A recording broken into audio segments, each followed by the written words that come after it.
ಆಕಾಶವಾಣಿ ಧಾರವಾಡ ಕನ್ನಡ ನಾಡು ನುಡಿ ಪರಂಪರೆ ಈ ಕುರಿತಾಗಿ ತುಮಕೂರು ತಪೋವನ ಹಿರೇಮಠದ ಸ್ವಾಮೀಜಿ ಡಾ ಶಿವಾನಂದ ಶಿವಾಚಾರ್ಯ ಅವರೊಡನೆ ಸಂದರ್ಶನ. ಸಂದರ್ಶಕರು ಶರಣಬಸವ ಚೋಳೀನ್. ಆತ್ಮೀಯ ಕೇಳುಗರೆ ನಮಸ್ಕಾರ. ನಮ್ಮ ಜೀವನ ಅಂದ್ರೆ ನಮ್ಮ ವಿಚಾರಗಳೇ ನಮ್ಮ ಜೀವನವನ್ನ ನಿರ್ಧರಿಸುತ್ತದೆ. ಆದರೆ ನಮ್ಮ ವಿಚಾರಗಳು ಹೇಗೆ ನಮ್ಮ ಜೀವನವನ್ನು ಈಗ ನಿರ್ಧರಿಸ್ತಾ ಇದೆ? ನಮ್ಮಲ್ಲಿ ಆಧ್ಯಾತ್ಮ ಇರಬಹುದು, ಅಥವಾ ಒಂದು ಭಕ್ತಿ ಪರಂಪರೆ ಇರಬಹುದು, ಪ್ರಾರ್ಥನೆ ಇರಬಹುದು. ಹಿಂದೆ ಹಿರಿಯರು ಜೊತೆಗೆ ನಾವೆಲ್ಲ ಇದ್ದಾಗ ಹಿಂದಿನ ಪೀಳಿಗೆ ಅವರೆಲ್ಲ ಒಂದು ಭಕ್ತಿ ಭಾವದಿಂದ, ನಯ ವಿನಯದಿಂದ ಒಂದು ಜೀವನವನ್ನ ಯಶಸ್ಸಿನತ್ತ ಕೊಂಡೊಯ್ಯುವುದನ್ನು ನಾವು ನೋಡ್ತಾ ಇದ್ವಿ. ಈಗ ಸಾಕಷ್ಟು ನಮ್ಮಲ್ಲಿ ಆರ್ಥಿಕ ಸ್ವಾತಂತ್ರ್ಯವಿದೆ. ಹೀಗಾಗಿ ಈ ಒಂದು ನಯ ವಿನಯದ ಕೊರತೆ ಆಗ್ತಾ ಇದೆ. ಮುಖ್ಯವಾಗಿ ಇವತ್ತು ನಮಗೆ ಒಂದು ಪ್ರಾರ್ಥನೆಗಿರುವಂತಹ ಶಕ್ತಿ ಏನು ಅಂತ ನಮಗೆ ಸರಿಯಾಗಿ ಗೊತ್ತಿಲ್ಲ. ನಾವು ದುಡಿತೇವೆ, ಆಮೇಲೆ ಒಂದು ಜೀವನ ಕ್ರಮದಲ್ಲಿ ಕೂಡ ನಾವು ಒಂದು ಅತ್ಯುತ್ತಮವಾದ ಒಂದು ಕ್ರಮವನ್ನು ಅನುಸರಿಸೋದಿಲ್ಲ, ಆರೋಗ್ಯವನ್ನ ಹಾಳು ಮಾಡ್ಕೋತೀವಿ. ದುಡಿದು ಕೊನೆಗೆ ದುಡಿಯುವ ವಯಸ್ಸು ಮೇರಿದ ನಂತರ ಆರೋಗ್ಯಕ್ಕೋಸ್ಕರ ದುಡಿದದ್ದನ್ನು ಹಾಕ್ತೇವೆ. ಇದು ನಮ್ಮ ಜೀವನದ ಅಂದ್ರೆ ಆ ಜೀವನದ ಸಾಕ್ಷಾತ್ಕಾರ ಅಂತ ಹೇಳ್ತೀವಿ. ಜೀವನವನ್ನು ನಾವು ಆನಂದಿಸಬೇಕು, ಜೀವನವನ್ನು ಸಂತೋಷ ಪಡಬೇಕು, ಯಾಂತ್ರಿಕತ ಜೀವನ ಮಾಡಬಾರದು ಅಂತ ಅಂದ್ರೆ ಇವೆಲ್ಲ ಬೇಕಾಗ್ತದೆ. ಆದ್ರೆ ಅದನ್ನೆಲ್ಲ ನಾವು ಮರ್ತು ಬಿಟ್ಟಿವಿ. ಇವತ್ತು ನಮಗೆ ಒಂದು ವಿಶೇಷವಾಗಿ ರಾಷ್ಟ್ರ ಪ್ರೇಮ ಕೂಡ ಕಡಿಮೆ ಆಗುವಂತ ಒಂದು ಪ್ರಸಂಗ. ಯಾಕಂದ್ರೆ ನಾವು ಗ್ಲೋಬಲೈಸೇಷನ್ ಆದ್ಮೇಲೆ, ಜಾಗತೀಕರಣ ಆದ್ಮೇಲೆ ಈ ಒಂದು ರಾಷ್ಟ್ರವಾಗಿ ಕೂಡ ನಾವು ವಿಚಾರ ಮಾಡ್ತಾ ಇಲ್ಲ. ಇದು ಬಹಳ ಒಂದು ಆತಂಕಕಾರಿ ವಿಷಯ. ನಮ್ಮವರನ್ನ ನಾವು ರಕ್ಷಣೆ ಮಾಡಬೇಕು ಅಂದ್ರೆ ನಾವು ನಮ್ಮವರ ಬಗ್ಗೆ ಅಭಿಮಾನ ಇಟ್ಕೊಳ್ಬೇಕು, ನಮ್ಮ ದೇಶದ ಬಗ್ಗೆ ಒಂದು ಒಲವನ್ನು ಇಟ್ಕೊಳ್ಬೇಕು. ನಮ್ಮನ್ನು ಕಾಯುವ ಸೈನಿಕರು, ಅನ್ನದಾನ ನೀಡುವಂತಹ ಅನ್ನದಾತರು, ಇವರು ಬಹಳ ಪ್ರಮುಖವಾಗಿದೆ ಅನ್ನೋದನ್ನ ನಾವೆಂದು ಮರಿಬಾರದು. ಆ ನಿಟ್ಟಿನೊಳಗೆ ಇವತ್ತು ನಮಗೆ ಸಂಸ್ಕಾರ ಬಹಳ ಅವಶ್ಯಕತೆ ಇದೆ. ಮತ್ತೆ ಈ ಒಂದು ಸಾಮಾಜಿಕ ಜಾಲತಾಣಗಳು ಬಂದ ಮೇಲೆ ಇನ್ನೂ ಸ್ವೇಚ್ಛಾಚಾರ ಜಾಸ್ತಿ ಆಗಿದೆ. ಮನರಂಜನೆಗೆ ಹೆಚ್ಚು ಒತ್ತು ಕೊಡ್ತಾ ಇದೆ. ಮನರಂಜನೆ ಜೀವನ ಅಲ್ಲ, ಜೀವನ ರಂಜನೆ ಏನಿದೆ ಅಲ್ಲ ಅದು ಒಳಗಿನಿಂದ ಬರಬೇಕು ಅಂತ ಅಂದ್ರೆ ಹೊರಗೆ ನಾವು ನಿಸರ್ಗದಲ್ಲಿ ಏನು ಒಂದು ನಿಯತ್ತಿದೆ ಅದನ್ನು ನಾವು ನೋಡ್ತಾ ಇದ್ದೀವಿ. ಆದ್ರೆ ನಾವು ಮಾನವರು ಆ ನಿಯತ್ತನ್ನು ಬಿಟ್ಟು ಮುನ್ನಡೆತಾ ಇದ್ದೀವಿ. ಆ ನಿಯತ್ತನ್ನು ಎಂದಿಗೂ ಮರೆದೇನೆ ಅದ್ರ ಜೊತೆಗೆ ನಾವು ಇರ್ಲಿಕ್ಕೆ ಸಾಧ್ಯ. ಆದ್ರೆ ಇವತ್ತು ಯಶಸ್ಸು ಹೇಗೆ ಅನ್ನೋದು ನಮ್ಮ ಮುಂದೆ ಸಾಕಷ್ಟು ಉದಾಹರಣೆಗಳಿದೆ. ಅವಳು ನೋಡಿ ನಾವು ಕಲಿಯೋದು ಬಹಳ ಮುಖ್ಯ. ಆತ್ಮೀಯರೇ, ಇವತ್ತು ಡಾಕ್ಟರ್ ಶಿವಾನಂದ ಶಿವಾಚಾರ್ಯ ಸ್ವಾಮೀಜಿಗಳು ನಮ್ಮ ಜೊತೆಗಿದ್ದಾರೆ. ಇದು ನಮ್ಮ ಸೌಭಾಗ್ಯ. ಆಕಾಶವಾಣಿ ಧಾರವಾಡಕ್ಕೆ ಅವರು ಭೇಟಿ ಕೊಟ್ಟಿದ್ದಾರೆ. ತುಮಕೂರಿನವರು. ಅವರು ವಿಶೇಷವಾಗಿ ನಮ್ಮವರಿಗೆ ಉತ್ತರ ಕರ್ನಾಟಕದಲ್ಲಿ ಅವರು ತಮ್ಮ ಬದುಕನ್ನ ಆರಂಭ ಮಾಡಿದಂಥವರು. ಕರ್ನಾಟಕ ವಿಶ್ವವಿದ್ಯಾಲಯದಿಂದ ಸಂಸ್ಕೃತ ವಿಷಯದೊಳಗೆ ಸೀತಾಪಹರಣ ಆ ವಿಷಯ ಕುರಿತಂತೆ ಪಿಎಚ್ಡಿ ಪ್ರಬಂಧವನ್ನು ಮಂಡಿಸಿ ಯುಜಿಸಿ ಸ್ಕಾಲರ್ ಆಗಿ ಅವರು ಬಹಳ ಪ್ರತಿಭಾನ್ವಿತ ಒಬ್ಬ ಸ್ವಾಮೀಜಿ ಅವರು. ಇವತ್ತು ಸಮಾಜದೊಳಗೆ ಅಂಕುಡಂಕುಗಳನ್ನು ತಿದ್ದೋ ಕೆಲಸವನ್ನ ಕೆಲವು ಜನ ಮಾಡ್ತಾ ಇದ್ದಾರೆ. ಅದರೊಳಗೆ ಸ್ವಾಮೀಜಿ ಡಾಕ್ಟರ್ ಶಿವಾನಂದ ಶಿವಾಚಾರ್ಯ ಸ್ವಾಮೀಜಿಗಳು ಅವರು ಒಬ್ರು ನಮ್ಮ ಜೊತೆಗಿದ್ದಾರೆ. ಅವ್ರು ನಮ್ಮ ಸೌಭಾಗ್ಯ. ಡಾಕ್ಟರ್ ಶಿವಾನಂದ ಶಿವಾಚಾರ್ಯ ಸ್ವಾಮೀಜಿ ಅವರು ನಮ್ಮ ಸಿದ್ದೇಶ್ವರ ಸ್ವಾಮಿಗಳ ಅವರ ಹತ್ರ ಒಂದು ಸ್ವಲ್ಪ ತಮ್ಮಟ್ಟಿ ತರಬೇತಿ ಪಡ್ಕೊಂಡು ವಿಶ್ವವಿದ್ಯಾಲಯದ ಶಿಕ್ಷಣ ಮುಗಿದ ನಂತರ ಆಶ್ರಮಗಳನ್ನ ನೋಡಿ ಈಗ ತುಮಕೂರಿನಲ್ಲಿ ಹಿರೇಮಠದೊಳಗ ಸ್ವಾಮೀಜಿಗಳಾಗಿದ್ದಾರೆ. ನಿಮ್ಮೆಲ್ಲರ ಪರವಾಗಿ ಆತ್ಮೀಯ ಕೇಳುಗರೆ, ಹಿರಿಯ ಸ್ವಾಮೀಜಿಗಳಾಗಿರುವಂತಹ ಡಾಕ್ಟರ್ ಶಿವಾನಂದ ಶಿವಾಚಾರ್ಯ ಸ್ವಾಮೀಜಿಗಳು ಅವರು ಭಾಷೆಗಳು ಕೂಡ ಅಷ್ಟೇ ಪ್ರಬುದ್ಧತೆಯನ್ನು ಹೊಂದಿದಂತವರು. ಹಾಗೇನೆ ಒಂದು ನಾವು ಅನುಭವವನ್ನು ನಾವು ವಿಸ್ತರಿಸಿಕೊಳ್ಳಬೇಕು, ನಾವು ಒಂದು ಭಕ್ತಿ ಪರಂಪರೆಯನ್ನು ನಾವು ಬಿಂಬಿಸಬೇಕು, ಭಕ್ತಿವಂತರಾಗಿ ನಾವು ಜೀವನ ಮಾಡಬೇಕು ಅಂತ ಅನ್ನೋರಿಗೆ ಅವರು ಕಾಮಧೇನವಾಗಿದ್ದಾರೆ. ನಿಮ್ಮೆಲ್ಲರ ಪರವಾಗಿ ಸ್ವಾಗತ ಮಾಡ್ತೇವೆ. ಡಾಕ್ಟರ್ ಶಿವಾನಂದ ಶಿವಾಚಾರ್ಯ ಸ್ವಾಮೀಜಿಗಳೇ, ನಿಮಗೆ ಸ್ವಾಗತ, ಸುಸ್ವಾಗತ. ಧನ್ಯವಾದ. ಆರಂಭದೊಳಗ ಸಿದ್ದೇಶ್ವರ ಸ್ವಾಮೀಜಿ ಅಂದ್ರೆ ನಾವು ನಡೆದಾಡುವ ವಿಶ್ವಕೋಶ ಅಂತಾನೆ ಅವರು ಮಾತುಗಳನ್ನು ಶುರು ಮಾಡಿದ್ರೆ 45 ನಿಮಿಷ ಕರೆಕ್ಟ್ ಆಗಿ ಮುಗಿಸ್ಬಿಡ್ತಿದ್ರು ಅವರು. ಅಂದ್ರೆ ಅಷ್ಟು ಭಾಷೆ ಒಂದು ಹಿಡಿತ ಇತ್ತು, ಹಾಗೇನೆ ಪ್ರೌಢಮೆ ಇತ್ತು, ಮತ್ತು ಆ ಜನರು ಏನು ಕೇಳಬೇಕು ಅಂತ ಅಂತಿದ್ದಾರೆ ಅದರ ಪರಿಪೂರ್ಣ ಅರ್ಥ ಅವರಿಗಿತ್ತು. ಹೀಗಾಗಿ ಅದು ನಿಜವಾಗಿ ಕೂಡ ಅವರ ಜೊತೆಗೆ ತಾವು ಇದ್ದೀರಿ ಅನ್ನೋದೇ ನಮ್ಮ ಸಂತೋಷ. ತಮ್ಮ ಗುರುಗಳ ಬಗ್ಗೆ ಒಂದೆರಡು ಮಾತು ಹೇಳಿ ಸರ್. ಎಲ್ಲ ಆಕಾಶವಾಣಿ ಕೇಳುಗ ಬಂಧುಗಳಿಗೆ ಅಭಿನಂದನೆಗಳು. ನಾವು ಬಾಲ್ಯದಲ್ಲಿ ಪರಮ ಪೂಜ್ಯ ಸಿದ್ದೇಶ್ವರ ಸ್ವಾಮಿಗಳವರ ಸಾಂಗತ್ಯ ಮತ್ತು ಸಾಹಚರ್ಯದಲ್ಲಿ ಬೆಳೆದಿದ್ದೇವೆ. ಆ ಕುರಿತು ನಮಗೆ ತುಂಬಾ ಹೆಮ್ಮೆ ಇದೆ. ಅವರ ಗುರುಗಳಾದಂತಹ ವೇದಾಂತ ಕೇಸರಿ ಮಲ್ಲಿಕಾರ್ಜುನ ಮಹಾಸ್ವಾಮಿಗಳು ನಮಗೆ ಸನ್ಯಾಸ ದೀಕ್ಷೆಯನ್ನು ನೀಡಿ ಸನ್ಯಾಸ ಜೀವನಕ್ಕೆ ಕರೆತಂದವರು. ಹೀಗಾಗಿ ಅವರನ್ನು ನಾವು ನಮ್ಮ ಮನೋಗುರುಗಳು ಅಂತ ಭಾವಿಸಿಕೊಂಡು ಈಗಲೂ ಕೂಡ ಅವರ ಬಗ್ಗೆ ಅಪಾರವಾದ ಶ್ರದ್ಧೆ ಭಕ್ತಿಯನ್ನು ಇಟ್ಟುಕೊಂಡಿದ್ದೀವಿ. ಹಾಗೇನೆ ಸಿದ್ದೇಶ್ವರ ಸ್ವಾಮಿಗಳು ಕೂಡ ನಾವು ಜ್ಞಾನಯೋಗಾಶ್ರಮದಲ್ಲಿದ್ದಾಗ ನಮ್ಮ ಬದುಕಿನ ಪ್ರಾಥಮಿಕಕ್ಕೆ ಅವಕಗಳ ಪಾಠವನ್ನು ಮಾಡಿದಂಥವರು. ಅವರ ಜೊತೆಯಲ್ಲಿ ನಾವು ಇದ್ದೇವೆ, ಅವರ ಪ್ರವಚನಗಳನ್ನು ಕೇಳಿದ್ದೀವಿ, ಅವರ ಸೇವೆಯನ್ನು ಮಾಡುವಂತ ಭಾಗ್ಯ ನಮ್ಮದಾಗಿದೆ. ನಮಗೆ ಅವರು ದ್ವೈತ, ಅದ್ವೈತ, ಶಕ್ತಿ ವಿಶಿಷ್ಟ ಅದ್ವೈತ ಇತ್ಯಾದಿ ಫಿಲಾಸಫಿಗಳನ್ನು ಕೂಡ ಕಲಿಸಿದ್ದಾರೆ. ನಿತ್ಯದಲ್ಲಿ ಅವರ ಸಂಪರ್ಕ, ಅವರ ಒಡನಾಟದಿಂದ ನಮಗೂ ಕೂಡ ಅವರ ಹಾಗೇನೆ ಸ್ವಲ್ಪ ಬದುಕನ್ನು ನೋಡುವಂತಹ ಒಂದು ದೃಷ್ಟಿಕೋನ ಬೆಳೆದು ಬಂದಿದೆ. ಅವರು ಯಾವುದನ್ನು ಬೇಡ ಅಂತ ಇದ್ರು. ಹೀಗಾಗಿ ಅದರ ಒಂದು ಪ್ರಭಾವ ನಮ್ಮೇಲೂ ಕೂಡ ಆಗಿದೆ. ನಾವು ಕೂಡ ನಮ್ಮ ಇವತ್ತಿನ ಮಠಾಧಿಪತಿ ಆಗಿದ್ರು ಕೂಡ ನಮ್ಮ ಜೀವನದಲ್ಲಿ ಭಕ್ತಾದಿಗಳು ಏನಾದರೂ ಅವರಾಗಿ ಕೊಟ್ಟರೆ ನಾವು ತಗೊಳ್ತೀವಿ. ಅವರನ್ನು ಕಾಡಿಸುವಂತ ಪೀಡಿಸುವಂತ ಮನೋಭಾವವನ್ನ ನಾವು ಹೊಂದಿಲ್ಲ. ಅದು ನಮಗೆ ನಮ್ಮ ಗುರುಗಳಾದಂತಹ ಮಲ್ಲಿಕಾರ್ಜುನ ಸ್ವಾಮಿಗಳು ಹಾಗೂ ಸಿದ್ದೇಶ್ವರ ಸ್ವಾಮಿಗಳ ಒಂದು ಜೊತೆಯಲ್ಲಿ ಇರೋ ಕಾರಣ ಬಂದಂತ ಬಳುವಳಿ ಅಂತ ನಾವು ಅಂದುಕೊಂಡಿದ್ದೀವಿ. ಹೀಗಾಗಿ ಒಂದು ಸಮಾಜಮುಖಿಯಾಗಿ ಕೆಲಸ ಮಾಡಬೇಕು, ಈ ಜನಗಳಿಗೆ ನೈತಿಕ ಮಾರ್ಗದರ್ಶನ ಕೊಡಬೇಕು, ಈ ಜನಗಳನ್ನು ಎಚ್ಚರಿಸಬೇಕು ಅನ್ನುವಂತಹ ಉದ್ದೇಶ ಸಿದ್ದೇಶ್ವರ ಸ್ವಾಮಿಗಳದಾಗಿತ್ತು. ಆ ನಿಟ್ಟಿನಲ್ಲಿ ಅವರು ಪ್ರವಚನಗಳು ಮಾಡ್ತಾ ಈ ಭಾಗದಲ್ಲೆಲ್ಲ ಜನರನ್ನು ಎಚ್ಚರಿಸುವಂತ ಕೆಲಸ ಮಾಡಿದ್ರು. ಅವರ ಒಂದು ಸಮಯ ನಿಷ್ಠೆ, ಬದ್ಧತೆ, ಅವರ ಒಂದು ಸಂಯಮ ಇವೆಲ್ಲವೂ ಕೂಡ ಇವತ್ತಿನ ನಾಡಿನ ಜನಗಳಿಗೆ ಒಂದು ಆದರ್ಶವಾಗಿ ಮಾರ್ಗದರ್ಶನವಾಗಿ ಕೆಲಸ ಮಾಡ್ತಾ ಇದ್ದಾರೆ. ಅವರನ್ನ ಇಡೀ ನಾಡು ಇವತ್ತು ಜ್ಞಾನಯೋಗಿ ಅಂತ ಕರೀತಾ ಇದೆ. ಇತ್ತೀಚಿನ ದಿನಗಳಲ್ಲಿ ನಮ್ಮ ಪರಮ ಪೂಜ್ಯ ತುಮಕೂರು ಸಿದ್ದಗಂಗೆಯ ಸ್ವಾಮಿಗಳನ್ನ ಎಲ್ಲರೂ ಕಾಯಕ ಯೋಗಿ, ದಾಸೋಹ ಯೋಗಿ ಅಂತ ಕರೀತಾರೆ. ಹಾಗೆ ಪಂಚಾಕ್ಷರಿ ಗವಾಯಿಗಳನ್ನ ಗಾನಯೋಗಿ ಅಂತ ಕರೀತಾರೆ. ಹಾಗೆ ಸಿದ್ದೇಶ್ವರ ಸ್ವಾಮಿಗಳನ್ನ ಜ್ಞಾನಯೋಗಿ ಅಂತ ಕರೀತಾರೆ. ಕರ್ನಾಟಕದ ಯೋಗಿತ್ರಯರು ಅಂತ ಇವರಿಗೆ ಕೀರ್ತಿ ಸಂದಾಯವಾಗಿದೆ. ಆ ನಿಟ್ಟಿನಲ್ಲಿ ಸಿದ್ದೇಶ್ವರ ಸ್ವಾಮಿಗಳ ಜೊತೆ ಕಳೆದಂತಹ ಸಮಯ ನಮಗೆ ತುಂಬಾ ಅಪೂರ್ವ ಮತ್ತು ಅಮೂಲ್ಯವಾಗಿತ್ತು ಅನ್ನುವಂತ ಮಾತನ್ನ ಈ ಸಂದರ್ಭದಲ್ಲಿ ನಾವು ಹೇಳಲಿಕ್ಕೆ ಇಷ್ಟಪಡ್ತೇವೆ. ಬಹಳ ಸಂತೋಷ ಡಾಕ್ಟರ್ ಶಿವಾನಂದ ಶಿವಾಚಾರ್ಯ ಅವರೇ. ನಮ್ಮ ಭಾರತದ ಒಂದು ಸನಾತನ ಸಂಸ್ಕೃತಿ ಏನಾದ್ರು ಬಹಳ ಶ್ರೀಮಂತವಾದ ಪರಂಪರೆ ಹೊಂದಿದೆ. ಸಾಕಷ್ಟು ಐತಿಹಾಸಿಕವಾಗಿ ತಾವು ಸಂಸ್ಕೃತ ಅಭ್ಯಾಸ ಮಾಡಿದಂತವರು, ವೇದಗಳ ಒಂದು ಪರಿಚಯ ತಮಗಿದೆ.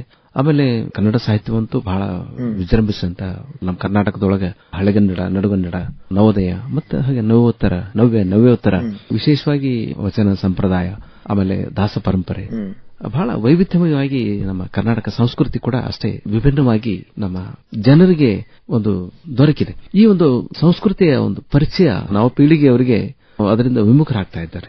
ಹಿಂದಿನ 2 ಪೀಳಿಗೆಗಳಲ್ಲಿ ಒಂದು ಸ್ವಲ್ಪ ಅದು ಮಾಹಿತಿ ಇತ್ತು, ಅವರಿಗೆ ಜ್ಞಾನಾರ್ಜನೆ ಇಲ್ಲ ಅಂದ್ರೂ ಕೂಡ ಈ ಒಂದು ಅನುಭವ ಮತ್ತು ಅನುಭವದ ಬಗ್ಗೆ ಸಾಕಷ್ಟು ಮಾಹಿತಿ ಇತ್ತು. ಹೀಗಾಗಿ ಗುರು ಪರಂಪರೆಯನ್ನ ಬಹಳ ಗೌರವಿಸ್ತಾ ಇದ್ರು. ಆ ಒಂದು ನಮ್ಮ ದೇಶದ ಸಾಂಸ್ಕೃತಿಕ ಹಿರಿಮೆ ಬಗ್ಗೆ 2 ಮಾತು. ಕನ್ನಡ ನಾಡು ಮತ್ತು ಕನ್ನಡ ಸಾಹಿತ್ಯ ಈ ಎರಡಕ್ಕೂ ಕೂಡ ವಚನ ಸಾಹಿತ್ಯ ಮತ್ತು ದಾಸ ಸಾಹಿತ್ಯದ ಅಮೂಲ್ಯ ಕೊಡುಗೆ ಇದೆ. ಇವೆರಡನ್ನೂ ಕೂಡ ನಾನು ಸಯಾಮಿ ಸಾಹಿತ್ಯ ಅಂತ ಕರೀತೇನೆ. ಟ್ವಿನ್ಸ್, ಸಾಹಿತ್ಯ ಸರಸ್ವತಿಯ ಅವಳಿ ಮಕ್ಕಳು. ಒಂದು ವಚನ ಸಾಹಿತ್ಯ, ಇನ್ನೊಂದು ದಾಸ ಸಾಹಿತ್ಯ. ಕನ್ನಡ ಸಾಹಿತ್ಯಕ್ಕೆ 2 ಕಣ್ಣುಗಳಿವೆ, ಒಂದು ವಚನ ಕಣ್ಣು, ಇನ್ನೊಂದು ದಾಸ ಕಣ್ಣು. ಸೊ ಈ ಎರಡೂ ಕಾಲಘಟ್ಟದಲ್ಲಿ 12ನೇ ಶತಮಾನದಲ್ಲಿ ಮತ್ತು ದಾಸರ ಕಾಲಘಟ್ಟದಲ್ಲಿ 16-17ನೇ ಶತಮಾನದಲ್ಲಿ ಒಂದು ವಿಶಿಷ್ಟವಾದಂತಹ ಸಾಹಿತ್ಯಿಕ ಮತ್ತು ಸಾಂಸ್ಕೃತಿಕ ಕ್ರಾಂತಿ ಆಯಿತು. ಇದು ಬರೀ ಸಾಹಿತ್ಯ ಕ್ರಾಂತಿ ಅಲ್ಲ, ಸಾಮಾಜಿಕ ಕ್ರಾಂತಿ ಕೂಡ ಹೌದು. ಅವತ್ತಿನ ಕಾಲಘಟ್ಟದಲ್ಲಿ ಸಮಾಜದಲ್ಲಿರ್ತಕ್ಕಂತಹ ತರತಮಗಳನ್ನ, ಏರಿಳಿತಗಳನ್ನ ತಿದ್ದೋ ದಿಶೆಯಲ್ಲಿ ವಚನಕಾರರಾಗಲಿ ಮತ್ತು ದಾಸರಾಗಲಿ ಬಹಳ ದೊಡ್ಡ ಮಟ್ಟದ ಪ್ರಯತ್ನವನ್ನ ಮಾಡಿ ಬಹುಮಟ್ಟಿಗೆ ಯಶಸ್ವಿ ಆಗ್ತಾರೆ. ಒಂದು ಜಾಗೃತಿಯ ಒಂದು ಹೊಸ ಬೆಳಕು ಚೆಲ್ತಾರೆ. ಹಾಗೆ ಉಪನಿಷತ್ತುಗಳಲ್ಲಿ ಉತ್ತಿಷ್ಠತ ಜಾಗೃತ ಪ್ರಾಪ್ಯವರ ನಿಬೋಧತ ಅಂತ ಉಪನಿಷತ್ತುಗಳು ನಮ್ಮನ್ನು ಎಚ್ಚರಿಸುವಂತ ಕೆಲಸ ಮಾಡಿತು. ನೀವು ಏಳಬೇಕು, ಬರೀ ಎದ್ರೆ ಸಾಲೋದಲ್ಲ, ಏಳಬೇಕು ಮತ್ತು ಎದ್ದೇಳಬೇಕು ಅನ್ನೋದಂತದ್ದಕ್ಕೆ ತುಂಬಾ ವ್ಯತ್ಯಾಸ ಇದೆ. ಸೊ ಇಡಿಯಾಗಿ ಹೇಳೋದಕ್ಕೆ ಎದ್ದೇಳೋದಂತಾರೆ. ಹೇಳೋದಾದ್ರೆ ಬರೀ ಹಾಸಿಗೆ ಬಿಟ್ಟು ಹೇಳೋದು. ಎದ್ದೇಳೋದ್ರೆ ಇಡಿಯಾಗಿನೇ ಹೇಳೋದು, ಮಾನಸಿಕವಾಗಿ ಬೌದ್ಧಿಕವಾಗಿ ಜಾಗೃತವಾಗುವಂತಹ ಒಂದು ಪರಿಸ್ಥಿತಿಗೆ. ಆ ನಿಟ್ಟಿನಲ್ಲಿ ಆ ಕಾಲಘಟ್ಟದಲ್ಲಿರತಕ್ಕಂತಹ ಏನು ಲೋಪದೋಷಗಳಿದ್ದು, ಸಾಮಾಜಿಕ ಒಂದು ತರತಮ ಇತ್ತು. ಹೀಗಾಗಿ ಕೆಲವುದಕ್ಕೆ ಮಾತ್ರ ಸೀಮಿತವಾಗಿದ್ರು. ಅಧ್ಯಯನ ಕೆಲವರಿಗೆ ಮಾತ್ರ ಸೀಮಿತವಾಗಿತ್ತು, ಕೃಷಿ ಕೆಲವರಿಗೆ ಮಾತ್ರ ಸೀಮಿತವಾಗಿತ್ತು. ಕ್ಷತ್ರಿಯರು ಬರೀ ರಕ್ಷಣಾ ಕಾರ್ಯಕ್ಕೆ ಹೆಗಲು ಕೊಡ್ತಾ ಇದ್ರು, ಶೂದ್ರರು ಅಂತ ಹೇಳಿ ಬೇರೆ ಅವರನ್ನ ಸೇವಾ ಕಾರ್ಯಗಳಿಗೆ ನಾವು ಕಟ್ಟಿ ಹಾಕ್ತಾ ಇದ್ವಿ. ಇಂತಹ ಒಂದು ಸಂದರ್ಭದಲ್ಲಿ ಒಂದು ಆಂದೋಲನ ರೂಪುಗಳು, ಎಲ್ಲರೂ ಕಲಿಬೇಕು, ಎಲ್ಲರೂ ಜ್ಞಾನಿಗಳಾಗಬೇಕು ಅನ್ನೋ ಒಂದು ಉದ್ದೇಶವನ್ನು ಇಟ್ಟುಕೊಂಡು 12ನೇ ಶತಮಾನದ ವಚನಕಾರರು ಅನುಭವ ಮಂಟಪವನ್ನು ಕಟ್ಟಿ ಅಲ್ಲಿ ಎಲ್ಲರಿಗೂ ಕೂಡ ಅವಕಾಶವನ್ನು ಕೊಡ್ತಾರೆ. ಅದು ಅನಕ್ಷರಸ್ಥರ ಕಾಲಘಟ್ಟ. ಎಲ್ಲರಿಗೂ ಅಕ್ಷರ ದೀಕ್ಷೆಯನ್ನು ಕೊಡ್ತಾರೆ. ಅಕ್ಷರ ದೀಕ್ಷೆಯನ್ನು ಕೊಟ್ಟ ಪರಿಣಾಮವಾಗಿ ಅತ್ಯಂತ ಕೆಳಮಟ್ಟದ ಕೆಲಸ ಮಾಡುವಂತ ಒಬ್ಬ ಮಹಿಳೆಯನ್ನು ಕೂಡ ವಚನಕಾರ್ತಿಯಾಗಿ ರೂಪುಗೊಳ್ತಾಳೆ. ಸತ್ಯಕ್ಕ ಅನ್ನುವಂತ ಒಬ್ಬ ಹೆಣ್ಮಗಳು ಅದ್ಭುತ ವಚನಕಾರ್ತಿಯಾಗಿ ರೂಪುಗೊಳ್ತಾಳೆ. ಆದಕ್ಕೆ ಲಕ್ಕಮ್ಮ ಅಂತ, ಅವ್ರು ಯಾರು ಕೂಡ ಯೂನಿವರ್ಸಿಟಿಗೆ ಹೋದವರಲ್ಲ, ಗುರುಕುಲಕ್ಕೆ ಹೋದವರಲ್ಲ, ಸರಿಯಾಗಿ ಶಿಕ್ಷಣವನ್ನು ಪಡೆದವರಲ್ಲ. ಸೊ ಅಂತಹ ಒಂದು ಕಾಲಘಟ್ಟದಲ್ಲಿ ಅವರು ವಚನಗಳನ್ನು ಬರೀತಾರೆ. ಅನುಭವ ಮಂಟಪ ಅಂತ ಸ್ಕಾಲರ್ಲಿ ಅಸೆಂಬ್ಲಿ ಅದು ಆವಾಗಿನ ಕಾಲಘಟ್ಟದಲ್ಲಿ. ಎಲ್ಲರೂ ಅನುಭವಿಗಳಲ್ಲ, ಅಲ್ಲಿರ್ತಕ್ಕಂಥವರೆಲ್ಲ ಅನುಭಾವಿಗಳು. ಸೊ ಆ ಅನುಭವದ ಲೆಕ್ಕಕ್ಕೆ ಬಂದು ಅವರು ಮಾತಾಡಬೇಕು ಅಂತಂದ್ರೆ ಎಂತ ಒಂದು ಅದ್ಭುತವಾದ ಕ್ರಾಂತಿ ಆವತ್ತಿನ ಕಾಲಘಟ್ಟದಲ್ಲಿ ಆಯಿತು ಅನ್ನೋದನ್ನು ನಾವು ಗಮನಿಸಬೇಕಾಗ್ತದೆ. ಹೀಗಾಗಿ 12ನೇ ಶತಮಾನದ ಕ್ರಾಂತಿ ಏನಿದೆ ಅದು ಬರೀ ಸಾಹಿತ್ಯಿಕ ಕ್ರಾಂತಿ ಅಲ್ಲ, ಅದೊಂದು ಸಾಮಾಜಿಕ ಕ್ರಾಂತಿ, ಸಾಂಸ್ಕೃತಿಕ ಕ್ರಾಂತಿ ಮತ್ತು ರಾಜಕೀಯ ಕ್ರಾಂತಿ. ಹೀಗಾಗಿ ವಚನ ಸಾಹಿತ್ಯದ ಕಾಲಘಟ್ಟವನ್ನ ಕ್ರಾಂತಿ ಕಾಲಘಟ್ಟ ಅಂತ ನಾವು ಕರಿತೀವಿ.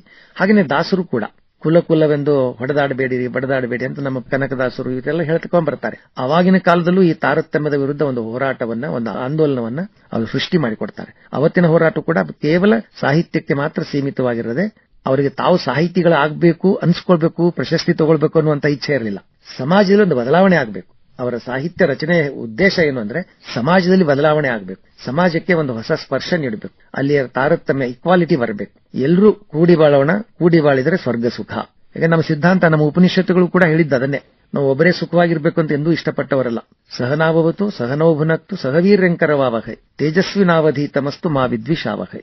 ಅದರ ಜೊತೆನಲ್ಲಿ ಸರ್ವೇ ಜನಾ ಸುಖಿನೋ ಭವಂತು ಸರ್ವೇ ಸಂತು ನಿರಾಮಯಾಃ ಸರ್ವೇ ಭದ್ರಾಣಿ ಪಶ್ಯಂತು ಮಾ ಕಶ್ಚಿತ್ ದುಃಖ ಭಾಗ್ ಭವೆ. ಯಾಕಂದ್ರೆ ಅವ್ರಿಗೆ ಒಂದು ಫಿಲಾಸಫಿ ಗೊತ್ತಿತ್ತು, ಎಲ್ಲರೂ ಸುಖವಾಗಿದ್ರೆ ನಾನು ಸುಖವಾಗಿರ್ತೀನಿ, ಎಲ್ಲರೂ ಆರೋಗ್ಯವಂತರಾಗಿದ್ರೆ ನಾನು ಆರೋಗ್ಯವಾಗಿರ್ತೀನಿ. ಸೊ ಈ ಗುಟ್ಟು ಅವ್ರಿಗೆ ಗೊತ್ತಿತ್ತು. ಆದ್ರೆ ಇವತ್ತಿನ ನಾವು ಆ ಗುಟ್ಟನ್ನ ಮರೆತು ಬಿಟ್ಟಿದ್ದೀವಿ. ಅವನು ಸುಖವಾಗಿದ್ರೆ ನಾನು ಸುಖವಾಗಿರ್ತೇನೆ, ನಾನು ಸುಖವಾಗಿದ್ದು ಆತ ದುಃಖದಲ್ಲಿದ್ರೆ ಆತನಿಂದ ನನಗೆ ಅಪಾಯ ಇದೆ, ಈ ಅರಿವು ಇತ್ತು ಅವರಿಗೆ. ಹೀಗಾಗಿ ಎಲ್ಲರೂ ಸುಖಕ್ಕಾಗಿ ಅವರು ಪ್ರಾರ್ಥನೆ ಮಾಡ್ಕೊಳ್ತಾ ಇದ್ರು. ಈಗ 10 ಜನ ಕೆಮ್ಮುವವರ ಮಧ್ಯದಲ್ಲಿ ನಾನು ಕೂತ್ಕೊಂಡ್ರೆ ನಾನು ಕೆಮ್ತೇನೆ, ಸೋಂಕು ಪೀಡಿತರ ಮಧ್ಯದಲ್ಲಿ ನಾನು ಕೂತ್ಕೊಂಡ್ರೆ ನನಗೂ ಸೋಂಕು ತಗಲುತ್ತೆ. ಅದಕ್ಕೆ ಎಲ್ಲರೂ ಸೋಂಕು ರಹಿತರಾಗಿದ್ರೆ ನಾನು ಸೋಂಕು ರಹಿತನಾಗಿರ್ಲಿಕ್ಕೆ ಸಾಧ್ಯ. ಅದಕ್ಕೆ ಸರ್ವೇ ಸಂತು ನಿರಾಮಯಾಃ, ಎಲ್ಲರೂ ನಿರೋಗಿಗಳಾಗಿರ್ಲಿ, ಆವಾಗ ನಾನು ನಿರೋಗಿಯಾಗಿರ್ತೇನೆ. ಎಲ್ಲರ ಸುಖದಲ್ಲಿ ನನ್ನ ಸುಖ ಇದೆ. ಈ ಸಿದ್ಧಾಂತ practical, they are more practical. ಸಜ್ಜನರ ಸಹವಾಸ ಹೆಜ್ಜೆಯನ್ನು ಸವಿದಂತೆ. ಡಾಕ್ಟರ್ ಶಿವಾನಂದ ಶಿವಾಚಾರ್ಯಜಿ ಸ್ವಾಮೀಜಿಗಳ ತಾವು ವಿಸ್ತೃತವಾಗಿ ಮಾತಾಡ್ತಾ ಇದ್ದಾರೆ, ಬಹಳ ಸಂತೋಷ. ಸದ್ಯದ ಮಟ್ಟಿಗೆ ನಮ್ಮ ಒಂದು ಜನಜೀವನ ಹೇಗಿದೆ, ಹೇಗೆ ಒಂದು ವಿಚಾರಗಳು ಹೋಗ್ತಾ ಇದೆ. ಬುದ್ಧ ಹೇಳಿದ್ದು ನೋಡ್ರಿ, ಆಸೆಯ ದುಃಖಕ್ಕೆ ಮೂಲ ಕಾರಣ ಅಂತ ಹೇಳಿದ್ರು. ಬಸವಣ್ಣವರ ವಚನ ಒಂದಿದೆ, ಕಳಬೇಡ ಕೊಲಬೇಡ ಹುಸಿಯನ್ನು ಉಡಿಯಲು ಬೇಡ, ಅನ್ಯರಿಗೆ ಅಸಹ್ಯ ಪಡಬೇಡ, ತನ್ನ ಬಣ್ಣಿಸಬೇಡ. ಅಲ್ಲಿ ನೋಡ್ರಿ, ಅಂದ್ರೆ 7 ಸಪ್ತ ಸೂತ್ರಗಳೇನಿದೆ ಅಲ್ಲ, ಅದು ಇಡೀ ಜೀವನದ ಒಂದು ಅರ್ಥವನ್ನ ಹೇಳ್ತದೆ. ಆದ್ರೆ ಇವತ್ತು ನೋಡ್ರಿ, ಭ್ರಷ್ಟಾಚಾರ ತಾಂಡವವಾಡ್ತಾ ಇದೆ, ಎಲ್ಲ ವಿಭಾಗಗಳಲ್ಲಿ ಕೂಡ ಭ್ರಷ್ಟಾಚಾರ ಇದೆ. ಅಂದ್ರೆ ಈ ಒಂದು ಅಜ್ಞಾನ ಏನಿದೆ ಅಲ್ಲ, ಯಾಕಂದ್ರೆ ಜ್ಞಾನಿ ಆಗ್ಬೇಕು ಅಂತೆಲ್ಲ ಅಂತೀವಿ, ಆದ್ರೆ ಈ ಒಂದು ಅಜ್ಞಾನದಿಂದ ಎಷ್ಟೋ ಜನ ಹೊರಗೆ ಬರ್ಲಿಕ್ಕೆ ಆಗ್ತಾ ಇಲ್ಲ. ಅಂದ್ರೆ ಈ ಒಂದು ಪಾಪ ಮಾಡೋದೇನಿದೆಯಲ್ಲ, ಭ್ರಷ್ಟಾಚಾರ ಅಂದ್ರೆ ಒಬ್ಬರಿಗೆ ಅನ್ಯಾಯ ಮಾಡಿ ನಾವು ಗಳಿಸೋದು, ಅಥವಾ ಅದು ಕೊನೆಗೆ ನಾವು ಪಶ್ಚಾತ್ತಾಪ ಪಡೋದು ಯಾಕೆ ಇದೆಯಲ್ಲ, ಈ ಒಂದು ನೈತಿಕತೆಯ ಕೊರತೆ ಯಾಕೆ, ಎಲ್ಲಿಂದ ಆರಂಭ ಆಯಿತು, ಹೇಗೆ ಸಮಾಜದಲ್ಲಿ ಬಹಳ ಒಂದು ವಿಸ್ತೃತವಾದ ಕದಂಬ ಬಾಹುವಾಗಿ ವಿಸ್ತರಿಸಲ್ಪಟ್ಟರು, ಅದ್ರ ಬಗ್ಗೆ ಏನು ಅರಿವನ್ನ ತಾವು ನೀಡಲಿಕ್ಕೆ ಇಷ್ಟಪಡ್ತೀರಿ ಸ್ವಾಮೀಜಿ? ಎಲ್ಲರೂ ಸುಖವಾಗಿರ್ಬೇಕು, ಎಲ್ಲರೂ ಕೂಡ ಆನಂದವಾಗಿರ್ಬೇಕು ಅನ್ನೋದು ನಮ್ಮ ಉದ್ದೇಶ.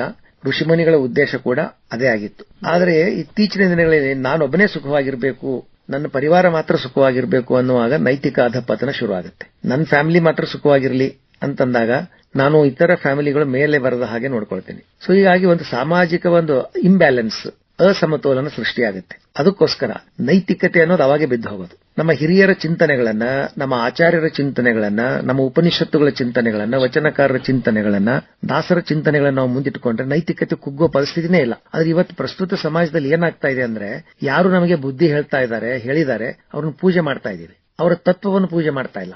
ಇದು ಮುಖ್ಯವಾಗಿ ಆಗ್ತಾ ಇರೋ ದೋಷ. ನಾವು ಅವ್ರನ್ನ ಪ್ಲೀಸ್ ಮಾಡ್ಲಾಕತ್ತಿದೀವಿ, ಆದ್ರೆ ನಾವು ಅವ್ರನ್ನ ಪ್ಲೀಸ್ ಮಾಡೋ ಅವಶ್ಯಕತೆ ಇಲ್ಲ. ನಾವು ಪ್ಲೀಸ್ ಆಗಿರುವಂತ ವ್ಯವಸ್ಥೆಗೆ ನಾಂದಿ ಹಾಡಿದ್ದಾರೆ ಅವರು. ನಾವು ಬಸವಣ್ಣನವರನ್ನ ಅವ್ರು ಏನ್ ಹೇಳಿದ್ರು ಅದನ್ನ ಅಳವಡಿಸಿಕೊಳ್ತಾ ಇಲ್ಲ. ತಾವು ಹೇಳ್ದಂಗೆ ಆ ಸಪ್ತ ಸಂಹಿತೆಗಳನ್ನ ಅಳವಡಿಸ್ಕೋಬೇಕಾಗಿತ್ತು. ನಾವು ಕಳಬೇಡ, ಕೊಲಬೇಡ, ಹುಸಿಯ ನುಡಿಯಲು ಬೇಡ, ಅನ್ಯರಿಗೆ ಅಸಹ್ಯ ಪಡಬೇಡ, ತನ್ನ ಬಣ್ಣಿಸಬೇಡ, ಮುನಿಯಬೇಡ, ಇದನ್ನ ಅಳವಡಿಸ್ಕೊಳ್ಬೇಕಾಗಿತ್ತು. ಬಟ್ ಅದನ್ನ ಬಿಟ್ಟುಕೊಂಡು ನಾವೇನ್ ಮಾಡಿದ್ವಿ, ಬಸವಣ್ಣವ್ರ ಪೂಜೆ ಮಾಡ್ಲಿಕ್ಕೆ. ಕನಕದಾಸರು ನಮ್ಗೆ ಏನ್ ಹೇಳಿದ್ರು ಅದನ್ನ ಬಿಟ್ಬಿಟ್ಟಿವಿ. ನಾವು ಫಿಲಾಸಫಿಯನ್ನು ಬಿಟ್ಬಿಟ್ಟಿವಿ, ಅವ್ರನ್ನ ಪೂಜೆ ಮಾಡ್ಲಿಕ್ಕೆ, ವ್ಯಕ್ತಿ ಪೂಜೆ ಮಾಡ್ಲಿಕ್ಕೆ.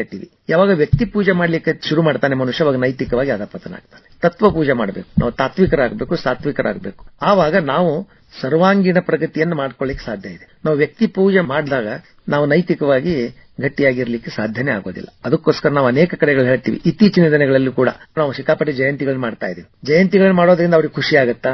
ನಾವು ಯೋಚನೆ ಮಾಡಬೇಕಾದದ್ದು, ನಾವು ಅವರ ತತ್ವ ಸಿದ್ಧಾಂತಗಳ ಅಳವಡಿಸಿಕೊಳ್ಬೇಕು. ಅದು ಅವರಿಗೆ ಬೇಕಾಗಿರೋದು. ಒಂದು ಸಮಸಮಾಜ ನಿರ್ಮಾಣವಾಗಬೇಕು, ಸಮಸಮಾಜ ನಿರ್ಮಾಣ ಆಗಬೇಕು. ನೈತಿಕವಾಗಿ ನಾವು ಗಟ್ಟಿಯಾಗಿ, ನಾನೊಬ್ಬನೇ ಸುಖವಾಗಿರಬೇಕು ಅಂದಾಗನೇ ನೈತಿಕ ಅಧಪತನ ಶುರು ಆಗುತ್ತೆ. ಅದರಿಂದ ಸರ್ವೇ ಜನಾ ಸುಖಿನೋ ಭವಂತು, ಕೂಡಿ ಬಾಳಿದರೆ ಸ್ವರ್ಗ ಸುಖ ಅನ್ನುವಂಥದ್ದು ನಮ್ಮ ಕಲ್ಪನೆಗೆ ಬಂದಾಗ ಆವಾಗ ನೈತಿಕತೆಯನ್ನು ಎತ್ತಬಹುದು, ಈ ಭ್ರಷ್ಟತನ ಹೋಗುತ್ತೆ. ಸಾಮಾನ್ಯವಾಗಿ ನಮ್ಮ ದೇಶ ಬಹಳ ದೊಡ್ಡ ದೇಶ, ಬಹಳ ಪ್ರಾಚೀನ ಕಾಲದಿಂದಲೂ ನೀತಿ ಸಂಹಿತೆಯನ್ನು ಹೇಳ್ತಾ ಬಂದ ದೇಶ. ಆದ್ರೆ ಪ್ರಾಕ್ಟಿಕಲಿ ನಾವು ಆರ್ ವೆರಿ ವೀಕ್. ನಾವು ಪ್ರಾಕ್ಟಿಕಲಿ ವೀಕ್ ಆಗಿರೋದ್ರಿಂದ ನಮಗೆ ದೋಷ ಅಂಟ್ಕೊಳ್ತಾ ಇದೆ. ಅದಕ್ಕೋಸ್ಕರ ಆದಷ್ಟು ನಾವು ಏನನ್ನು ನುಡಿತೀವಿ ಆ ರೀತಿ ನಡೆಯೋದನ್ನು ಅಭ್ಯಾಸ ಮಾಡಿಕೊಂಡ್ರೆ ಮತ್ತೆ ನೈತಿಕ ಉತ್ಥಾನ ಆಗಲಿಕ್ಕೆ ಸಾಧ್ಯ ಇದೆ. ತಾವು ತುಮಕೂರು ಹಿರೇಮಠ ಅಧ್ಯಕ್ಷರು ಡಾಕ್ಟರ್ ಶಿವಾನಂದ ಶಿವಾಚಾರ್ಯವರೇ, ಜೀವನದೊಳಗ ಈ ಸಾಮಾಜಿಕ ಜಾಲತಾಣಗಳಿದೆ. ನಾವು ನೋಡ್ರಿ, ಇಷ್ಟೆಲ್ಲ ಒಂದು ಮಾಧ್ಯಮದ ಕ್ರಾಂತಿ ಆಗಿದೆ. ಮನೆಯಲ್ಲಿ ಕಸ ಎಷ್ಟು ಚೆನ್ನಾಗಿ ಹೊಡಿತೀವಿ ನಾವು, ಮನೆಯಲ್ಲಿ ಯಾವ್ದು ಕಸ ಕಾಣಬಾರದು, ಆದ್ರೆ ನಮ್ಮ ತಲೆಯೊಳಗೆ ಕಸ ಹಾಕೋತಾ ಇದ್ದೀವಿ. ಈಗ ಸಾಮಾಜಿಕ ಜಾಲತಾಣಗಳಲ್ಲಿ ಏನಿದೆ ಎಲ್ಲ ನಮ್ಮ ತಲೆ ಹಾಕೋತೀವಿ, ಬೇರೆ ನಾವು ಆಯ್ಕೆ ಮಾಡೋದು ನಮಗೆ ಆಗ್ತಾ ಇಲ್ಲ. ಹೀಗಾಗಿ ಏನಾಗಿದೆ, ನಮ್ಮ ಮನಸ್ಸು ವಿಕೃತಿ ಹೊಂದ್ತಾ ಇದೆ. ಮತ್ತೆ ಮನರಂಜನೆ ನಮ್ಮ ಜೀವನ ಅನ್ನೋದು ಬಹಳ ಜನರಿಗೆ ಆಗಿದೆ. ಆಮೇಲೆ ಕೊನೆಗಾಲದಲ್ಲಿ ನರಳೋ ಪರಿಸ್ಥಿತಿ ಇದೆ. ಆರೋಗ್ಯ ಇವತ್ತು ಹೇಗೋ 65-70 ನಮ್ಮ ಆಯುಷ್ಯ ಇದ್ರೂ ಕೂಡ ಹೆಂಗಿರ್ಬೇಕು ಹಂಗಿಲ್ಲ. ಅಂದ್ರೆ BP, ಶುಗರ್, ಅದು ಇದ್ದೇ ಇದೆ. ಆಮೇಲೆ ಯಾರೇನು ಅನ್ನೋ ಭಯ ಅದೊಂದು ದೊಡ್ಡ ವೈರಸ್ ಆಗಿಬಿಟ್ಟಿದೆ. ಇದು ಜೀವನ ಇದಿದೆ. ಈ ಸಂದರ್ಭದೊಳಗೆ ತಮ್ಮ ಸೂಕ್ತಿಗಳು ನೋಡ್ತಾ ಇದೆ ಅಂತ ಒಂದು ಅತ್ಯುತ್ತಮ ಬರೆದಿರಿ ನೀವು. ಸಾಧನೆ ಮಾತನಾಡಬೇಕು, ಮಾತನಾಡುವುದೇ ಸಾಧನೆ ಆಗಬಾರದು. ಕಾಡು ಪ್ರಾಣಿಗಳು ಕಾಡಿನಲ್ಲಿವೆ, ಕಾಡುವ ಪ್ರಾಣಿಗಳು ನಾಡಿನಲ್ಲಿವೆ. ಬಹಳ ಅದ್ಭುತವಾಗಿ ತಾವು ಸೂಕ್ತಿಗಳಿದೆಯಲ್ಲ. ಅಂದ್ರೆ ನಾವು ಅನ್ಕೊಂಡಿವಿ ಈ ಜೀವನ ಏನಿದೆ ಅಲ್ರಿ, ನಮ್ಮ ವಿಚಾರವೇ ನಮ್ಮ ಜೀವನ. ಆ ವಿಚಾರವಂತರ ಜೊತೆಗೆ ನಾವಿದ್ರೆ ತಾವು ಹೇಳಿದ್ರಿ ಅಂದ್ರೆ ಗೆಲುವೇ ಜೀವನ ಆಗ್ಬೇಕು. ನಾವು ಗೆಲ್ಲೋಣ, ನೀವು ಗೆಲ್ಲೋಣ. ನೋಡ್ರಿ ಸ್ವಾಮೀಜಿ, ನಿಮ್ ಜೊತೆ ನಾವಿದೀವಂದ್ರೆ ನೀವು ನಮ್ಮನ್ನು ಗೆಲ್ಲಿಸ್ತಾ ಇದ್ದೀರಿ, ಜೊತೆಗೆ ನೀವು ಕೂಡ. ಯಾಕಂದ್ರೆ ನಿಮ್ಗೆ ಇನ್ನೊಬ್ಬ ಒಳ್ಳೆ ಭಕ್ತ ಸಿಕ್ಕ, ಆಮೇಲೆ ಇನ್ನೂ ಹೆಚ್ಚು ಒಂದು ಅನುಭವ ಆಯ್ತು ಅನ್ನೋ ಒಂದು ಶಿಕ್ಷಕ ಮತ್ತು ಗುರುಗಳ ಮಧ್ಯೆ ಏನೋ ಅವಿನಾಭಾವ ಸಂಬಂಧ ಇದೆ. ಶಿಕ್ಷಕನು ಗೆಲ್ತಾನೆ, ಶಿಷ್ಯನು ಗೆಲ್ತಾನೆ. ಆ ವಿನ್ ವಿನ್ ಸಿಚುವೇಶನ್ ಅಂತ ಹೇಳ್ತೀವಿ ನಾವು. ಆ ಒಂದು ಗೆಲುವಿನ ವಾತಾವರಣವನ್ನು ನಿರ್ಮಾಣ ಮಾಡ್ಲಿಕ್ಕೆ ಸಾಧ್ಯ ಆದ್ರೆ ಎಲ್ಲ ಸಮಸ್ಯೆಗಳಿಗೆ ನಾವು ಇತಿಶ್ರೀ ಹೇಳ್ಬಹುದು. ಹೇಗೆ ತಾವು ಏನು ಈ ಸಂದರ್ಭದಲ್ಲಿ ಹೇಳ್ತೀರಿ ತಮ್ಮ ಒಂದೆರಡು ಸೂಕ್ತಿಗಳ ಉದಾಹರಣೆಯೊಂದಿಗೆ? ಹೀಗೆ ನಾವು ಬದಲಾಗಬೇಕಾಗಿದೆ. ಯಾಕಂದ್ರೆ ಮಾನವನಿಗೆ ಇರೋದೇ ಒಂದು ಶಕ್ತಿ ಅಂದ್ರೆ ವಿಚಾರವಂತಿಕೆ, ಬೇರೆ ಯಾವ ಪ್ರಾಣಿಗಳಿಗೆ ಇಲ್ಲ. ಆ ವಿಚಾರವಂತಿಕೆಯನ್ನ ನಾವು ಇನ್ನೂ ಮೇಲೆ ತೆಗೆದುಕೊಂಡು ಹೋಗ್ಲಿಕ್ಕೆ ಯಾಕೆ ನಾವು ಪ್ರಯತ್ನ ಮಾಡಬಾರದು? ನಮ್ಮನ್ನು ನಾವು ಉನ್ನತೀಕರಿಸಿಕೊಳ್ಳಿಕ್ಕೆ. ಆ ಬಗ್ಗೆ ತಾವು ಏನ್ ಹೇಳ್ತೀರಿ ಸ್ವಾಮೀಜಿ? ಮನುಷ್ಯ ಬುದ್ಧಿಜೀವಿ, ಇದನ್ನ ನಾವೆಲ್ಲರೂ ಒಪ್ಕೊಳ್ತೀವಿ. ಮ್ಯಾನ್ ಈಸ್ ಎನ್ ಎನಿಮಲ್ ಅಂತ ಹೇಳ್ತಾರೆ. ಸಮಾಜಶಾಸ್ತ್ರ ನಮ್ಗೆ ಏನ್ ಹೇಳ್ತದೆ? ಮ್ಯಾನ್ ಈಸ್ ಎನಿಮಲ್ ಅಂತ. ಮನುಷ್ಯನು ಒಂದು ಪ್ರಾಣಿ. ಅದನ್ನೇ ಮುಂದುವರ್ಸ್ಕೊಂಡು man is a thinking animal, laughing animal, walking animal, talking animal. Animal animal animal ಅನ್ನುವಂತ ಪದ ಮನುಷ್ಯ ಎಷ್ಟೇ ಬೆಳೆದ್ರೂ ಕೂಡ ಎನಿಮಲ್ ಅನ್ನುವಂತ ಪದ ಅದನ್ನು ಬಿಡ್ತಾ ಇಲ್ಲ. ನಮ್ಮ ಅಭಿಪ್ರಾಯದಲ್ಲಿ ಬಹುದೊಡ್ಡ ಜವಾಬ್ದಾರಿ ಏನಿದೆ ಮನುಷ್ಯನ ಮೇಲೆ ಅಂತಂದ್ರೆ, ನಾವು ಎನಿಮಲ್ ಅನ್ನೋ ಪದದಿಂದ ಆಚೆಗೆ ಬರಬೇಕು. ವಿ ಆರ್ ನಾಟ್ ಎನಿಮಲ್ಸ್ ಅನ್ನೋದನ್ನು ಪ್ರೂವ್ ಮಾಡಬೇಕು. We are not animals, we are human beings. ಅಷ್ಟೇ ಅಲ್ಲ, moreover we are divine beings. We are not animals, we are human beings. Moreover we are divine beings. ಮನುಷ್ಯನಾಗಿ ನಿಂತುಕೊಳ್ಳದೆ ಮಹಾದೇವನಾಗಬೇಕು, ಮಹಂತನಾಗಬೇಕು, ಮಹಾತ್ಮನಾಗಬೇಕು. ಯಾಕಂದ್ರೆ ದೇವರ ಬುದ್ಧಿ ಕೊಟ್ಟಿದ್ದಾನೆ ಮನುಷ್ಯನಿಗೆ. ಸೊ ಆ ಬುದ್ಧಿಯನ್ನು ಬಳಸಿಕೊಂಡು ಈತ ಉನ್ನತಿಯನ್ನು ಸಾಧಿಸಬೇಕಾಗಿದೆ. ಮನುಷ್ಯ ಜೀವನದಲ್ಲೊಂದೇ ನಮಗೆ ಈ ಅವಕಾಶ ಇರೋದು. ಅದಕ್ಕೆ ಈ ಮಾನವ ನರಜನ್ಮ ಅನ್ನೋದು ಬಹಳ ಪವಿತ್ರವಾದದ್ದು. ಇದನ್ನು ಹಾನಿ ಮಾಡಬೇಡರಿ ಹುಚ್ಚಪ್ಪಗಳಿರ ಅಂತ ಶಾಸ್ತ್ರ ನಮಗೆ ಬೈದು ಹೇಳಿದ್ದಾರೆ. ಮನುಷ್ಯ ಜನ್ಮ ತುಂಬಾ ದೊಡ್ಡದು, ಇದನ್ನು ಹಾನಿ ಮಾಡಬೇಡಿ ಹುಚ್ಚಪ್ಪಗಳಿರ. ಒಂದು ಅವಕಾಶ ನಿಮಗೆ, ಇಟ್ ಇಸ್ ಅಪಾರ್ಚುನಿಟಿ. ನಿಮಗೊಂದು ಅಪಾರ್ಚುನಿಟಿ ಸಿಕ್ಕಿದೆ. ನೀನು ಪ್ರಾಣಿ ಅಲ್ಲ ಅಂತ ಪ್ರೂವ್ ಮಾಡೋದಕ್ಕೆ ನಿಮಗೊಂದು ಅವಕಾಶ ಸಿಕ್ಕಿದೆ. So you have to prove. ನೀನು ಸಾಬೀತುಪಡಿಸು. ಅದಕ್ಕಾಗಿ ನೀನೇನ್ ಮಾಡಬೇಕಾಗ್ತದೆ? ಒಳ್ಳೆಯ ಗುಣಗಳನ್ನ ನೀನು ಆಹ್ವಾನ ಮಾಡಬೇಕು. ಒಳ್ಳೆಯದನ್ನು ಕೇಳಬೇಕು, ಒಳ್ಳೆಯದನ್ನು ಮಾತಾಡಬೇಕು, ಒಳ್ಳೆಯದನ್ನು ವಿಚಾರ ಮಾಡಬೇಕು. ಗಾಂಧೀಜಿಯವರ ಟೇಬಲ್ ಮೇಲೆ 3 ಮಂಗಗಳ ಮೂರ್ತಿಗಳಿರ್ತಿತ್ತು. ಒಂದು ಕಿವಿ ಮುಚ್ಕೊಂಡಿರ್ತಿತ್ತು, ಒಂದು ಕಣ್ಣು ಮುಚ್ಕೊಂಡಿರ್ತಿತ್ತು, ಒಂದು ಬಾಯಿ ಮುಚ್ಕೊಂಡಿರ್ತಿತ್ತು. ಅದರ ಅರ್ಥ ಏನು ಅಂದ್ರೆ, ಕೆಟ್ಟದ್ದನ್ನು ಮಾತಾಡಬೇಡ, ಬುರಾ ಮತ್ ಕಹೋ. ಇನ್ನೊಂದು ಕಿವಿ ಮೇಲೆ ಕೈ ಇಟ್ಕೊಂಡು ಬುರಾ ಮತ್ ಸುನೋ, ಇನ್ನೊಂದು ಕಣ್ಣು ಮೇಲೆ ಕೈ ಇಟ್ಕೊಂಡು ಬುರಾ ಮತ್ ದೇಖೋ. ಇದ್ರ ಜೊತೆನಲ್ಲಿ ಇನ್ನೊಂದು ವಿಚಾರ ಮಾಡಬೇಕು. ಫಂಡಮೆಂಟಲ್ ಆಗಿ ನಾವು ಇನ್ನೊಂದು ಪ್ಲಸ್ ಗೊಂಬೆ ಮಾಡಿದೀವಿ, ನಾವು ಮಾಡಿ ತಲೆ ಮೇಲೆ ಕೈ ಇಡಿಸಿದೀವಿ ನಾವು. ಅದಕ್ಕೇನು ಬುರಾ ಮತ್ ಸೋಚೋ. ಜಬ್ ತುಮ್ ಬುರಾ ಸೋಚೋಗೆ ತಬ್ ತುಮ್ ಜರೂರ್ ಬುರಾ ದೇಖೋಗೆ, ಬುರಾ ಕಹೋಗೆ, ಬುರಾ ಸುನೋಗೆ. ಕೆಟ್ಟ ಯೋಚನೆ ನಮ್ಮಿರಬಾರ್ದು. The base should be perfect. ನೀವು ಕೆಟ್ಟ ಯೋಚನೆನೇ ಮಾಡದೇ ಇದ್ರೆ ಕೆಟ್ಟದನ್ನು ನೋಡ್ಲಿಕ್ಕೆ ಹೋಗೋದಿಲ್ಲ, ಕೆಟ್ಟದನ್ನ ಮಾತಾಡ್ಲಿಕ್ಕೆ ಹೋಗಂಗಿಲ್ಲ, ಕೆಟ್ಟದನ್ನ ಕೇಳಲಿಕ್ಕೆ ಹೋಗಂಗಿಲ್ಲ. ಅದಕ್ಕೆ ನಮ್ಮ ಋಷಿಮುನಿಗಳು ಕೂಡ ಹೇಳಿದ್ರು, ಭದ್ರಂ ಕರ್ಣೇ ಬಿಹಿ ಶೃಣೋಯಾಮ ದೇವಾಹ. ಕಿವಿಯಿಂದ ಒಳ್ಳೆದನ್ನೇ ಕೇಳಿಸ್ಕೊಳ್ಳೋಣ. ಭದ್ರಂ ಪಶ್ಯೇ ಮಾಕ್ಷವಿರು ಯಜತ್ರಾಹ. ಕಣ್ಣಿಂದ ಒಳ್ಳೆದನ್ನೇ ನೋಡೋಣ, ಬಾಯಿಂದ ಒಳ್ಳೆದನ್ನೇ ಮಾತಾಡೋಣ. ಒಳ್ಳೇದು ಒಳ್ಳೇದು ಒಳ್ಳೇದು ಅನ್ಕೊಂಡು ಹೋಗೋಣ, ಒಳ್ಳೇದೇ ಆಗುತ್ತೆ. ಕೆಟ್ಟದ್ದು ಕೆಟ್ಟದ್ದು ಕೆಟ್ಟದ್ದು ಅನ್ಕೊಂಡ್ರೆ ಕೆಟ್ಟದ್ದೇ ಆಗುತ್ತೆ. ಆಕಾಶದಲ್ಲಿ ಅಸ್ತು ಅನ್ನುವಂತ ದೇವತೆಗಳಿರ್ತಾರಂತೆ. ನಾವು ಕೆಟ್ಟದ್ದನ್ನು ವಿಚಾರ ಮಾಡಿದಕ್ಕೆ ಅದಕ್ಕೆ ಅಸ್ತು ಅಂತಾರೆ. ನಾವು ಒಳ್ಳೇದು ವಿಚಾರ ಮಾಡಿದ್ರೆ ಅದಕ್ಕೂ ಅಸ್ತು ಅಂತಾರೆ ಅವರು. ಅದಕ್ಕೆ ನಾವು ಒಳ್ಳೆಯದನ್ನೇ ಯೋಚನೆ ಮಾಡ್ತಾ ಹೋಗ್ಬೇಕು. ಅದಕ್ಕೋಸ್ಕರ ನಮ್ಮ ಹಿರಿಯರು, ನಮ್ಮ ಅನುಭವಗಳು ಹೇಳ್ತಾರೆ, ಯಾವಾಗಲೂ ಒಳ್ಳೆಯದನ್ನ. ನಮ್ಮಲ್ಲಿ ಹಬ್ಬಗಳಲ್ಲೂ ಕೂಡ ಒಳ್ಳೆ ಮಾತಾಡಿ ಎಳ್ಳು ಬೆಲ್ಲ ತಿನ್ನೋಣ ಅಂತ ಒಂದು ಗಾದೆ ಮಾಡಿದೆ. ಒಳ್ಳೊಳ್ಳೆ ಮಾತಾಡ್ಕೊಂಡು ಎಳ್ಳು ಬೆಲ್ಲ ತಿನ್ನೋಣ ಅಂತ. ಹಾಗೆ ಒಳ್ಳೆಯದನ್ನ ಮಾತಾಡಿಕೊಂಡು ಒಳ್ಳೆಯದನ್ನು ರೂಢಿಸಿಕೊಂಡು ಹೋದರೆ ನಮಗೆ ಒಳ್ಳೆ ಪಾಸಿಟಿವ್ ರಿಸಲ್ಟ್ ಬರ್ತದೆ. If you think negatively you will get negative result. If you start to think positively you will get positive result. ಸಕಾರಾತ್ಮಕ ಚಿಂತನೆ ತುಂಬಾ ಮುಖ್ಯ ಮನುಷ್ಯನಲ್ಲಿ. ಅದಕ್ಕೋಸ್ಕರ ಮನಸ್ಸಿಗೆ ಅದನ್ನ ಅಭ್ಯಾಸ ಮಾಡಿಸ್ಬೇಕು ನಾವು ಸಾಮಾನ್ಯವಾಗಿ ಅವನು ಕೆಟ್ಟವನಿದ್ದಾನೆ, ಇವನ್ ಕೆಟ್ಟವನಿದ್ದಾನೆ, ಎಲ್ಲರೂ ಕೆಟ್ಟವರಿದ್ದಾರೆ ಅನ್ಕೊಂಡು ಹೋದ್ರೆ ಒಳ್ಳೆಯವರು ಯಾರು ಅನ್ನೋ ಪ್ರಶ್ನೆ ಬರ್ತದೆ. ನಾನೆಷ್ಟು ಸರಿ, ಅವನ್ ಸರಿ ಇಲ್ಲ, ಇವನ್ ಸರಿ ಇಲ್ಲ, ಅದು ಸರಿ ಇಲ್ಲ, ಇದು ಸರಿ, ನೀನೆಷ್ಟು ಸರಿ ಅನ್ನುವಂತ ಪ್ರಶ್ನೆ ಬರ್ತದೆ. ಅದಕ್ಕೋಸ್ಕರ ನಾನೆಷ್ಟು ಸರಿ ಅನ್ನೋದನ್ನ ನಾನು ಮೊದಲು ಕೇಳ್ಕೊಳ್ಬೇಕು. ಜೀವನ ಅನ್ನೋದನ್ನು ನಮಗೆ ಒಂದು ಪ್ರಯೋಗ ಶಾಲೆ ಇದ್ದ ಹಾಗೆ ಒಂದು ಅವಕಾಶ ಕೊಟ್ಟಿದ್ದಾನೆ ಭಗವಂತ.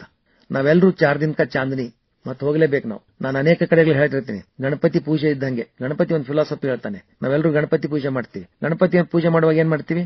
ಆವಾಹಯಾಮಿ ಅಂತ ಗಣಪತಿ ಆಹ್ವಾನ ಮಾಡ್ತೀವಿ, ಸ್ಥಾಪಯಾಮಿ ಸ್ಥಾಪನೆ ಮಾಡ್ತೀವಿ, ಪೂಜೆಯಾಮಿ ಪೂಜೆ ಮಾಡ್ತೀವಿ, ಕೊನೆಗೆ ವಿಸರ್ಜಯಾಮಿ. ಗಣಪತಿ ಸಿದ್ಧಾಂತ ಇದು.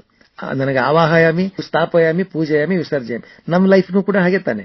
ನಮಗೂ ಆವಾಹಯಾಮಿ, ತಂದೆ ತಾಯಿಗಳು ಆಹ್ವಾನ ಮಾಡ್ಕೊಂಡ್ರು, ಸ್ಥಾಪಯಾಮಿ ಎಜುಕೇಶನ್ ಕೊಟ್ರು, ಪೂಜೆಯಾಮಿ ಅದರಿಂದ ನಮಗೆ ಮರ್ಯಾದೆ ಸಿಕ್ತು, ಗೌರವ ಸಿಕ್ತು, ಕೊನೆ ಖಾಯಮಾಗಿರ್ತೀವ ನಾವು ಇಲ್ಲಿ ಇಲ್ಲ, ವಿಸರ್ಜಯಾಮಿ ಅಂತ ತಿಳ್ಕೊಂಡು ಹೋಗ್ಲೇಬೇಕು.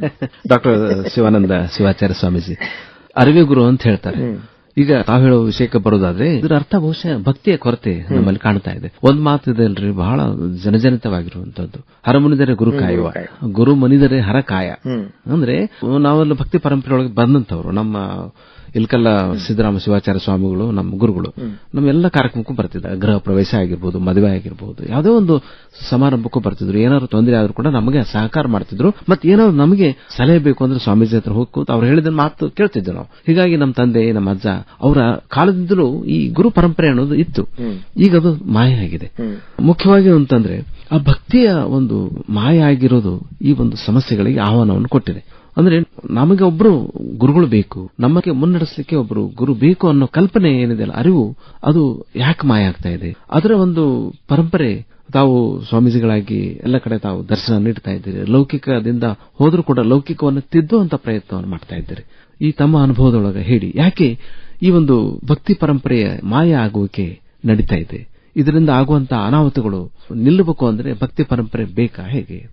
ಸಾಮಾನ್ಯವಾಗಿ ಇವತ್ತಿನ ಕಾಲಘಟ್ಟದಲ್ಲಿ ಗುರುಗಳ ಬಗ್ಗೆ, ದೇವರ ಬಗ್ಗೆ ಅಷ್ಟೊಂದು ಗೌರವ ಇಲ್ಲ ಅಂತ ನಮಗೆ ಮೇಲೆ ನೋಟಕ್ಕೆ ಕಾಣ್ತಾ ಇದೆ. ಬಟ್ ವೈಯಕ್ತಿಕವಾಗಿ ನಮ್ಮ ಅಭಿಪ್ರಾಯದಲ್ಲಿ ಭಕ್ತಿ ಇವತ್ತಿನ ಕಾಲಘಟ್ಟದಲ್ಲಿ ಜಾಸ್ತಿ ಆಗ್ತಾ ಇದೆ.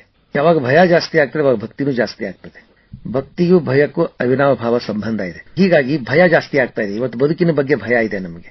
ಹೀಗಾಗಿ ಸಾಕಷ್ಟು ಜನ, ತುಂಬಾ ಜನ ಗುರುಗಳು ಹುಟ್ಕೊಂಡಿದ್ದಾರೆ. ಇವಾಗ ತುಂಬಾ ದೇವಸ್ಥಾನ ಹುಟ್ಕೊಳ್ತಾ ಇದಾವೆ. ಸೊ ಇದು ಎಲ್ಲರೂ ಭಕ್ತಿಯ ಕೊರತೆ ಅಂತ ನಾವು ಹೇಳಿಕ್ಕಾಗಲ್ಲ. ಭಕ್ತಿ ಇದೆ, ಬಟ್ ಆ ಭಕ್ತಿಯ ಸರಿಯಾದ ಬಳಕೆ ಆಗ್ತಾ ಇಲ್ಲ. ಪರಂಪರೆಯಿಂದ ನಾವು ಮಾಡಬೇಕಾದಂತಹ ಕೆಲಸ ಕಾರ್ಯಗಳಲ್ಲಿ ಜನಗಳನ್ನು ಎತ್ತರಿಸುವಂತ ಕೆಲಸ, ಭಕ್ತಿ ಅನ್ನೋದೊಂದು ಶೋ ಅನ್ನುವಂಗಾಗ್ಬಿಡ್ತಾ ಇದೆ ಇವಾಗ. ಸೊ ಅದು ನಿಲ್ಬೇಕು. From the bottom of heart ಬರ್ಬೇಕು ನಮಗೆ ಭಕ್ತಿ ಅನ್ನೋದು. ಅದಕ್ಕೆ ಭಕ್ತಿ ಅಂದ್ರೆ ಅದೇನದು, ಈಗೇನು ನಾವು ಮಾಡ್ತಾ ಇರೋದು ಭಕ್ತಿ ಅಲ್ಲ ಅದು.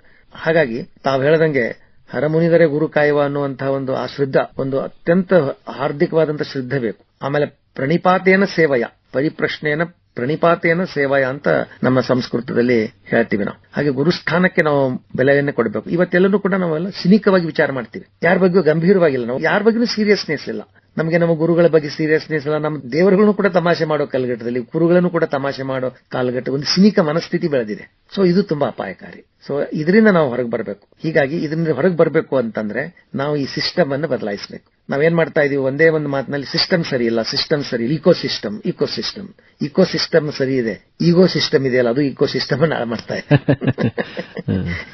ಸೊ ಈಗೋ ಸಿಸ್ಟಮ್ ಕಡಿಮೆ ಆಗಬೇಕು, ಅವಾಗ ಇಕೋ ಸಿಸ್ಟಮ್ ಸರಿ ಹೋಗ್ತದೆ. ಅದಕ್ಕೋಸ್ಕರ ಗುರುಗಳ ಬಗ್ಗೆ ಒಂದು ಶ್ರದ್ಧೆ, ಭಕ್ತಿಯನ್ನ ಈಗ ತಾವು ಹೇಗೆ ಇಟ್ಕೊಂಡಿರ, ಒಂದು ಫ್ಯಾಮಿಲಿಗಳೇ ಇರ್ತಿದ್ದು, ಅಪ್ಪನ ನಂತರ ಅಜ್ಜನ ನಂತರ ಹೀಗೆ ಒಂದು ಪರಂಪರೆ ಇರ್ತಿತ್ತು, ಒಂದು ಸೈಕಲ್, ಒಂದು ಚೈನ್ ಇರ್ತಿತ್ತು. ಬಟ್ ಇವತ್ತಿನ ದಿನಗಳಲ್ಲಿ ಅದು ಡಿಸ್ಕನೆಕ್ಟ್ ಆಗ್ತಾ ಇದೆ.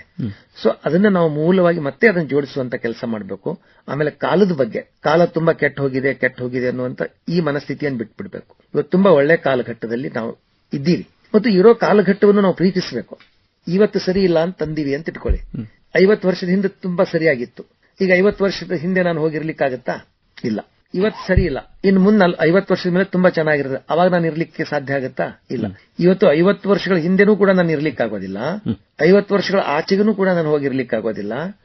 ಇವತ್ತು ನಾನು ಇರಬೇಕಾಗಿದೆ. ಸೊ ಇವತ್ತಿನ ಜೊತೆಗೆ ನಾನು ಇರಬೇಕಾಗಿದೆ, ನನ್ನ ಸಮಕಾಲೀನರ ಜೊತೆ ನಾನು ಇರಬೇಕಾಗಿದೆ. ಇವತ್ತು ಬುದ್ಧ ಬಸವ ಒಳ್ಳೆಯವರಿದ್ರು ಅಂದ್ರೆ ಅವ್ರ ಜೊತೆಗೆ ನನಗೆ ಇರ್ಲಿಕ್ಕಾಗಂಗಿಲ್ಲ, ಮುಂದೆ ಯಾರೋ ಬರ್ತಾರೆ ಅವ್ರ ಜೊತೆಗೆ ಇರ್ಲಿಕ್ಕಾಗಂಗಿಲ್ಲ. ಇವತ್ತು ನನ್ನ ಸಮಕಾಲೀನರೇನಿದ್ರೆ ಅವ್ರ ಜೊತೆಗೆ ನಾನು ಇರಬೇಕಾಗಿದೆ. ಅದಕ್ಕೆ ಸಮಕಾಲೀನ ಸ್ಥಿತಿ ಬಗ್ಗೆ, ಸಮಕಾಲೀನ ಜನರ ಬಗ್ಗೆ ನಾವು ಗೌರವವನ್ನು ಇಟ್ಕೋಬೇಕು. ಅಲ್ಲಿ ಏನೇ ತಪ್ಪಿದ್ರು ಕೂಡ ಎಡವಟ್ಟುಗಳಿದ್ರೆ ಸರಿ ಮಾಡ್ಕೊಂಡು ಹೋದ್ರೆ ಎಲ್ಲವೂ ಸರಿ ಇರ್ತದೆ. ಅದಕ್ಕೋಸ್ಕರ ಅಂತ ಒಂದು ಮನಸ್ಥಿತಿಯನ್ನು ನಾವು ಬೆಳೆಸ್ಕೊಳ್ಳಿಕ್ಕೆ ಪ್ರಯತ್ನ ಮಾಡಬೇಕು. ಡಾಕ್ಟರ್ ಶಿವಾನಂದ ಶಿವಾಚಾರ್ಯ ಸ್ವಾಮೀಜಿ, ಬಹಳ ಸಂತೋಷ ಮಾತ್ರ ಮಾತಾಡ್ತಾ, ಸೌಂಡ್ ಮೈಂಡಿನ ಸೌಂಡ್ ಬಾಡಿ ಅಂತೀವಿ. ಅಂದ್ರೆ ಉತ್ತಮವಾದ ಮನಸ್ಸು, ಆರೋಗ್ಯವಾದ ಮನಸ್ಸು, ಆರೋಗ್ಯವಾದ ದೇಹ ಇತ್ತಂದ್ರೆ ನಮ್ಗನ್ನು ಹಿಡಿಯೋರು ಯಾರು ಇಲ್ಲ. ಅಂತಾರಾಷ್ಟ್ರೀಯ ಯೋಗ ದಿನವನ್ನು ನಾವು ಕೊಟ್ಟಂತವರು. ಹೀಗಾಗಿ ಯೋಗ ಮಾಡೋದ್ರಿಂದ ಉತ್ತಮವಾದ ಆರೋಗ್ಯ ನಾವು ಕಾಪಾಡ್ಕೊಳ್ಬಹುದು, ಉತ್ತಮವಾದ ಆಹಾರ, ಹಾಗೆ ಆಪ್ಟಿಮಮ್ ಹೆಲ್ತ್ಗೆ ಒಂದಿದೆ, ಒಂದು ಧನಾತ್ಮಕ ಆಲೋಚನೆ, ಉತ್ತಮವಾದ ಆಹಾರ, ಮತ್ತೆ ಒಳ್ಳೆ ಎಕ್ಸರ್ಸೈಸು, ಅಂದ್ರೆ ಒಂದು ಶಾರೀರಿಕ ವ್ಯಾಯಾಮ, ಯೋಗ, ಆಮೇಲೆ ಸರಿಯಾದ ನಿದ್ರೆ ಆಯ್ತು ಅಂದ್ರೆ ಖಂಡಿತವಾಗಿ ಕೂಡ ಆಗ್ತದೆ. ಆದ್ರೆ ಈ ಒಂದು ಮನಸ್ಸನ್ನು ನಾವು ನಿಯಂತ್ರಿಸಬೇಕು ಅಂದ್ರೆ ಅದಕ್ಕೆ ಒಂದು ಅನುಭವ ಬೇಕಾಗ್ತದೆ. ತಮಗಿರೋದು ಅನುಭವ ಶ್ರೀಮಂತಿಕೆ. ನಿಜವಾಗಿ ಕೂಡ ಸ್ವಾಮೀಜಿಗಳಾಗಿ ತಮ್ಮ ಅನುಭವ ಬಹಳ ಶ್ರೀಮಂತವಾದ ಪರಂಪರೆ ಹೊಂದಿರುವಂತದ್ದು. ನಾವು ನಿಮ್ದು ಅನುಭವನೇ ಕೇಳಿಲ್ಲ, ನಾವು ನಿಜವಾಗಿ ಕೂಡ ಅದು ನಮ್ಗೆ ಬೇಕಾಗಿದೆ. ಇಷ್ಟು ದೀರ್ಘವಾದ ಒಂದು ಸ್ವಾಮೀಜಿಯಾಗಿ ಲೌಕಿಕದಿಂದ ಹೊರ ನಡೆದು ಲೌಕಿಕವನ್ನು ತಿದ್ದುವತ್ತ ತಾವೇನು ಅನುಭವ ಶ್ರೀಮಂತಿಕೆ ಯಾತ್ರೆ ಇದೆಯಲ್ಲ, ಆ ಬಗ್ಗೆ ಒಂದೆರಡು ಮಾತು ಹೇಳಿ. ಎಷ್ಟು ಆನಂದ ಇದೆ ಅದರಲ್ಲಿ. ನನಗೆ ವೈಯಕ್ತಿಕವಾಗಿ ತುಂಬಾ ತೃಪ್ತಿ ಇದೆ. ನನಗೆ ಈ ಸನ್ಯಾಸವನ್ನು ಸ್ವೀಕರಿಸಿದ್ದಕ್ಕಾಗಲಿ, ಧಾರ್ಮಿಕ ಲೋಕಕ್ಕೆ ಬಂದದ್ರಿಂದಾಗಲಿ ನನಗೇನದ್ರ ಬಗ್ಗೆ ತಾತ್ಸಾರ ಇಲ್ಲ, ಜುಗುಪ್ಸೆ ಇಲ್ಲ. ನಾನು ಇದನ್ನು ನಾನು ಇಷ್ಟಪಡ್ತೇನೆ. ಇಷ್ಟಪಟ್ಟು ನಾನು ಈ ವೃತ್ತಿಗೆ ಬಂದಿದ್ದರಿಂದ, ಧಾರ್ಮಿಕನಾಗಿ ನೋಡೋದ್ರಿಂದ ನನಗೆ ಅದರ ಬಗ್ಗೆ ಖುಷಿ ಇದೆ. ಮತ್ತು ಜನಗಳು ಕೂಡ ನನಗೆ ತುಂಬಾ ಸಕಾರಾತ್ಮಕವಾಗಿ ಸ್ಪಂದಿಸಿದ್ದಾರೆ. ಯಾಕಂದ್ರೆ ನಾವು ಉತ್ತರ ಕರ್ನಾಟಕದಿಂದ ಹೋದವರು, ನಾವು ದಕ್ಷಿಣ ಕರ್ನಾಟಕಕ್ಕೆ ತುಮಕೂರಿಗೆ ಹೋದ್, ನಮ್ಮ ಭಾಷೆ ಬೇರೆ, ಸಂಸ್ಕೃತಿ ಬೇರೆ, ನಮ್ಮ ಊಟ ಬೇರೆ, ಇದೆಲ್ಲಾನು ಇದ್ದಾಗಲೂ ಕೂಡ ಅಲ್ಲಿನ ಜನಗಳು ನಮ್ಮನ್ನು ಪ್ರೀತಿಯಿಂದ ಒಪ್ಕೊಂಡು ನಮಗೆ ಚಿಂತನೆಗಳಿಗೆ ಹೇಳಲಿಕ್ಕೆ ಅವಕಾಶಗಳನ್ನು ಕೊಟ್ಟು, ಅಲ್ಲಿ ಏನ್ ಪ್ಲಸ್ ಅಂದ್ರೆ ಆ ಮಟ್ಟಕ್ಕೆ ಏನೂ ಆಸ್ತಿ ಇಲ್ಲ. ನನಗೆ ಅಲ್ಲಿ ಏನು ಅವಕಾಶ ಸಿಗುತ್ತೆ, ನನಗೆ ಮಾತಾಡ್ಲಿಕ್ಕೆ ವೇದಿಕೆಗಳು ಸಿಗ್ತಾ ಇತ್ತು. ದಿನಾನು ಸುಮಾರು 5-6 ವೇದಿಕೆಗಳು ನಾನು ಮಾತಾಡ್ತಾನೆ ಇರ್ತೀನಿ. ಜಾತ್ಯತೀತವಾಗಿ ಎಲ್ಲ ವೇದಿಕೆಗಳಿಂದಲೂ ನಮ್ಮನ್ನು ಬಳಸ್ಕೊತಾರೆ, ನಮ್ಮ ಜ್ಞಾನ ಬಳಸ್ಕೊಳ್ತಾರೆ. ನಾವು ಗಳಿಸಿದಂತ ಅನುಭವವಾಗಲಿ, ನಮ್ಮ ಜ್ಞಾನವಾಗಲಿ ಅದು ಬಳಕೆ ಆದ್ರೆ ಅದಕ್ಕಿಂತ ಸಿಗುವ ಖುಷಿ ಇನ್ನೇನಿದೆ. ಹೀಗಾಗಿ ಅಲ್ಲಿನ ಜನಗಳ ಪ್ರೀತಿ ಇಡೀ ನಾಡಿನ ತುಂಬಾ. ಎಲ್ಲಾನು ಸಾಮಾನ್ಯವಾಗಿ ನಾನು ಎಲ್ಲಾ ಮಠಗಳಿಗೆ ಅಡ್ಡಾಡಿದ್ದೀನಿ, ಯಾವ ಪರಂಪರೆ ಅದೇನಿಲ್ಲ, ಎಲ್ಲ ಕಡೆ ಎಲ್ಲರೂ ಕೂಡ ಅತ್ಯಂತ ಪ್ರೀತಿ ಅಭಿಮಾನದಿಂದ ಕಂಡಿದ್ದಾರೆ. ಹೀಗಾಗಿ ನನಗೆ ಒಂದು ಖುಷಿ ಇದೆ. ಆಮೇಲೆ ಎಷ್ಟೋ ಜನಗಳು ಇನ್ಸ್ಪೈರ್ ಆಗಿದ್ದಾರೆ. ನಮ್ಮ ಕೆಲವು ಸ್ಲೋಗನ್ಸ್ ಇವೆ, ಆ ಸ್ಲೋಗನ್ಸ್ ತುಂಬಾ ಇನ್ಸ್ಪೈರ್ ಆಗಿದ್ದಾರೆ. ನಮ್ಮ ತುಮಕೂರಿನಲ್ಲಿ ಯಾರೋ ಒಬ್ರು ನನ್ನ ಮಗನ ವ್ಯಾಪಾರಕ್ಕೆ ತಗೊಳ್ಬೇಕು ಅಂತಿದ್ದೆ, ಬುದ್ಧಿ ನಿಮ್ಮದು ಮಕ್ಕಳಿಗಾಗಿ ಆಸ್ತಿ ಮಾಡುವುದು ಬೇಡ, ಈ ಸ್ಲೋಗನ್ ನೋಡಿದೆ, ನನ್ನ ಮಗನ ವ್ಯಾಪಾರಕ್ಕೆ ಹಾಕೊಳ್ಳದೆ ನಾನು ಓದ್ಲಿಕ್ಕೆ ಕಳಿಸಿದೆ, ಅವನು ಇವತ್ತು ತುಂಬಾ ದೊಡ್ಡದಾಗಿ ಓದಿದಾನೆ, ನನಗೆ ಖುಷಿ ಇದೆ ಅಂತ. ಹೀಗಾಗಿ 2 ಸಾಲಿನ ಮಾತುಗಳು ಜನಗಳ ಮೇಲೆ ಪರಿಣಾಮ ಬೀರಿವೆ. ಸೊ ಹೀಗಾಗಿ ಅದು ಒಂಥರ ಖುಷಿ ಇದೆ. ನನಗೆ ಗುರುಗಳು ಏನು ಜ್ಞಾನ ಕೊಟ್ಟಿದ್ರು, ಆ ಜ್ಞಾನವನ್ನು ಇನ್ನಷ್ಟು ಚೆನ್ನಾಗಿ ಹಂಚೋ ಕೆಲಸ ಮಾಡ್ತಾ ಇದ್ದೀನಿ ಅನ್ನೋ ಸಮಾಧಾನ ಇದೆ. ಜಗತ್ತು ತುಂಬಾ ಸುಂದರವಾಗಿದೆ, ಜನಗಳು ತುಂಬಾ ಒಳ್ಳೆಯವರು ಅನ್ನುವಂತ ಭಾವನೆ ನನಗಿದೆ. ಹೀಗೆ ನನಗೆಲ್ಲವೂ ಒಳ್ಳೆಯದಾಗಿ ಕಾಣ್ತಾ ಇದೆ. I am happy. ಬಹಳ ಸಂತೋಷ. ಡಾಕ್ಟರ್ ಶಿವಾನಂದ ಶಿವಾಚಾರ್ಯ ಸ್ವಾಮೀಜಿ, ತುಮಕೂರು ಹಿರೇಮಠಾಧ್ಯಕ್ಷರಾಗಿ ಆಕಾಶವಾಣಿ ನಮ್ಮ ಧಾರವಾಡಕ್ಕೆ ತಾವು ಭೇಟಿ ಕೊಟ್ಟಿದ್ರಿ. ಇದು ಒಂದು ನಮಗೆ ಒಂದು ಅಪರೂಪದ ಐತಿಹಾಸಿಕ ಕ್ಷಣ. ಇದು ಮುಖ್ಯವಾಗಿ ಇವತ್ತು ಏನಿದೆಲ್ಲ ಭಕ್ತಿ ಪರಂಪರೆಯನ್ನು ನಾವು ಅಂದ್ರೆ ಅನುಭವವನ್ನಾಗ್ಲಿ, ಆಮೇಲೆ ಪ್ರಾರ್ಥನೆ ಅನ್ನೋದು ಹೇಗೆ ನಮ್ಮನ್ನ ಒಳಗಿಂದ ನಮ್ಮನ್ನು ತಯಾರು ಮಾಡ್ತದೆ, ಆಮೇಲೆ ನೈತಿಕತೆ ಅನ್ನೋದು ಅವಶ್ಯಕತೆ ಹೇಗಿದೆ ಅಂದ್ರೆ ಒಬ್ಬ ಸಜ್ಜನರ ಸಂಘ ಹೆಜ್ಜೆನೆ ಸವದಿ ಅಂತ ಆಗ್ಲೇ ತಾವು ಹೇಳ್ತಾ ಇದ್ರಿ. ಅಂದ್ರೆ ಹೇಗೆ ಸಜ್ಜನರ ಜೊತೆ ನಾವು ಇರಬೇಕು, ನಮ್ಮ ಸಮಾಜವನ್ನು ಬದಲಿ ಮಾಡಬೇಕು ಅಂದ್ರೆ ನಾವು ಒಳಗಿಂದ ಬದಲಾವಣೆ ಮಾಡ್ಕೊಳ್ಬೇಕು. ಅದು ಅಂದಾಗ ಮಾತ್ರ ರಾಷ್ಟ್ರ ಪ್ರೇಮ ಖಂಡಿತವಾಗಿ ಉದ್ದೀಪನಗೊಳ್ಳುತ್ತದೆ. ಮತ್ತೆ ಈ ಭಾರತ ದೇಶ ಅನ್ನೋದು ಒಂದು ದೇಶ ಅಲ್ಲ, ಅದು ಒಂದು ಸಂಸ್ಕೃತಿ. ಇಡೀ ಜಗತ್ತಿಗೆ ಹೋದ್ರೆ ಭಾರತೀಯತೆ ನಿಮ್ಗೆ ಕಾಣ್ತದೆ.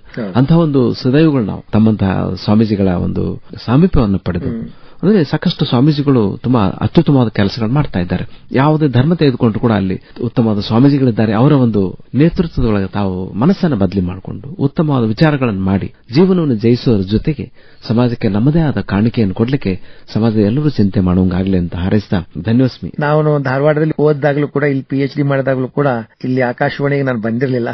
ತಾವು ಇವತ್ತು ನಮಗೆ ಇಲ್ಲಿಗೆ ಆಹ್ವಾನ ಮಾಡಿ ಅವಕಾಶ ಮಾಡಿಕೊಟ್ರಿ. ನನಗೆ ಈ ಸಂಸ್ಥೆ ಬಗ್ಗೆ ತುಂಬಾ ಅಭಿಮಾನ ಇದೆ. ಯಾಕಂದ್ರೆ ಆಕಾಶವಾಣಿ ಧಾರವಾಡ ಏನಿದೆ, ಇದಕ್ಕೆ ತುಂಬಾ ಒಳ್ಳೆಯ ಒಂದು ಘನತೆ ಇದೆ. ಹಾಗೆ ನಮ್ಮ ಧಾರವಾಡಕ್ಕೆ ಇದು ಸಾಹಿತಿಗಳ ನಾಡು, ಸಾಹಿತಿಗಳ ತವರೂರು ಅಂತ ಹೇಳ್ತಾರೆ. ಈ ಆಕಾಶವಾಣಿ ಧಾರವಾಡಕ್ಕೆ ಒಂದು ವಿಶೇಷವಾದಂತಹ ಒಂದು ಘನತೆ, ಗೌರವ ಮೊದಲಿನಿಂದಲೂ.